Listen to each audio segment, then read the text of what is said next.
Hey, I'm James R. Elliott from Unleash Your Power Coaching and Training.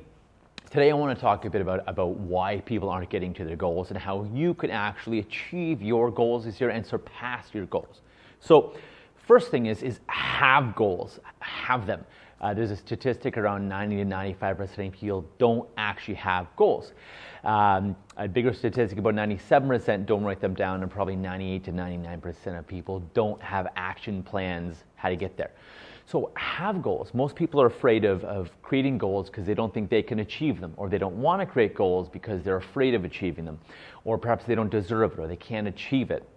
We'll talk more later why that doesn't really matter if you achieve your goals completely or not. They'll still get you further along than where you are now without any goals.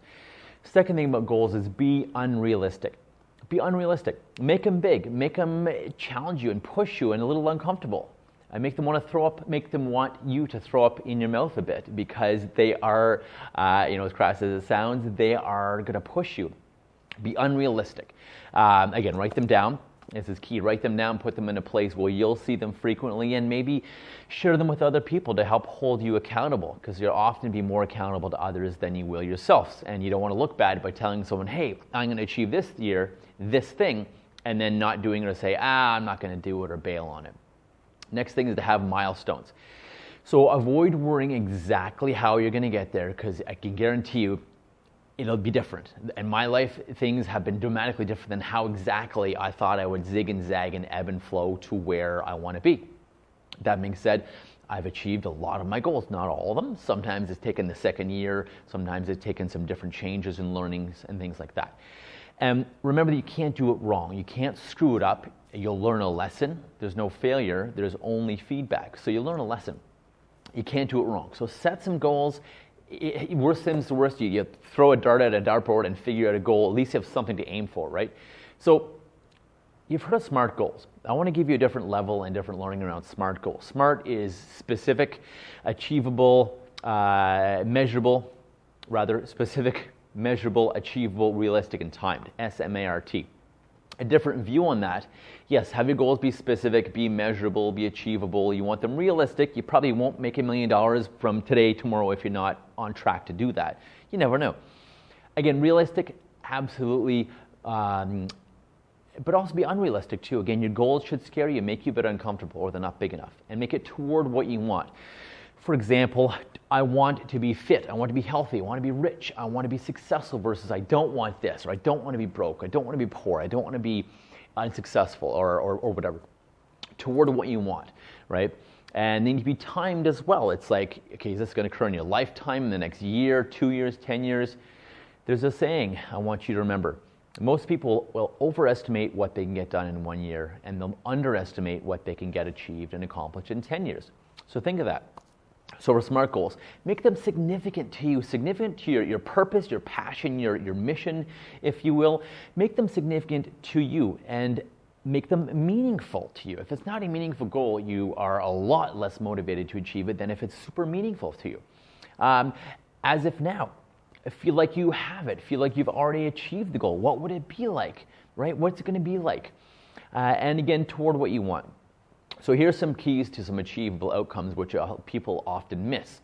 So it's got to be stated positively. Remember, I want this versus I don't want that. I want money, success, fame, fortune, want to get promoted, want more clients, want happiness, right?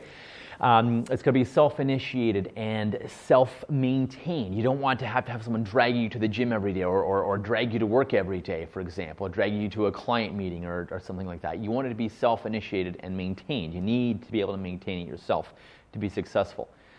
You want to have the first step specified and achievable as well. Make the first step achievable. And you can begin with small steps, right? The journey of 1,000 steps begins with the first one. It doesn't have to be a giant leap. It can be just the first step, a first action to get you there. So, again, first step specified. Remember, avoid worrying about how exactly you're going to get there. It's irrelevant, and that actually will slow you down if you worry about, okay, exactly how I got to get there. Just have some milestones, right? And regarding your goal, think about how will you know when you actually achieve that goal, whether it's financial, whether it's relationship, whether it's health, whether it's whatever, right? How will you know you have it? What are you going to see? What are you going to feel? Who are you going to be with? What are you going to be doing? when you have that goal. And next thing is to think of what will that outcome do for you or get for you or allow you to do. This will really motivate you to want to go get that goal. What will it allow you to do? What the benefits essentially are to achieving it. What will you get? What will allow you to do? Also look at what you're not going to have to do, when you achieve it. What is something going to deteriorate? Situations, things going to deteriorate if you do it or if you don't do it. That'll motivate you as well. What's going to happen if you don't achieve your goal? What's going to get worse in your life? What's going to deteriorate if you don't achieve your goal? How's life going to get worse? How's life going to be perhaps worse if you don't achieve your goal versus status quo? So think of that and be really cognizant of that as well. And I think that'll also motivate you to go get your goal. The next thing to look at is what resources are needed. Is it people? Is it support systems? Is it friends? Is it books, learning courses? What mentors, coaches? What resources do you need? Skills, training. What do you need to go get that? Having a goal is great. Maybe the first step is to get a coach or a mentor or a training or a certification perhaps. That might be the very first step, right? And really think about the big picture of your goals, how you're going to get there again without specifically exactly how, but what are the first few steps? What do you need to do? What are some of the gaps that are obvious to you? And again, find a great coach, a great mentor, a support system, resources to help get you there. 2 quotes I want to leave you with. Yoda from Star Wars, try not. Do or do not, there is no try. So avoid trying something, or I'll try to do it. Do your best, give it your all, and that's what will get you there. And then this one is from Mr. Miyagi from The Karate Kid. He says, trying in karate will get you squashed like a grape. So again, try not. Avoid trying. Just do it or do not. Decide not to do it or decide just to go get it. And the next part to this, part 2 of getting your goals and achieving your goals, will actually help you figure out how to get there and how to be so committed you get there no matter what. Until next time, hope you enjoyed this. I'm James R. Elliott from Unleash Your Power Coaching and Training. Go have your best day ever. Take care.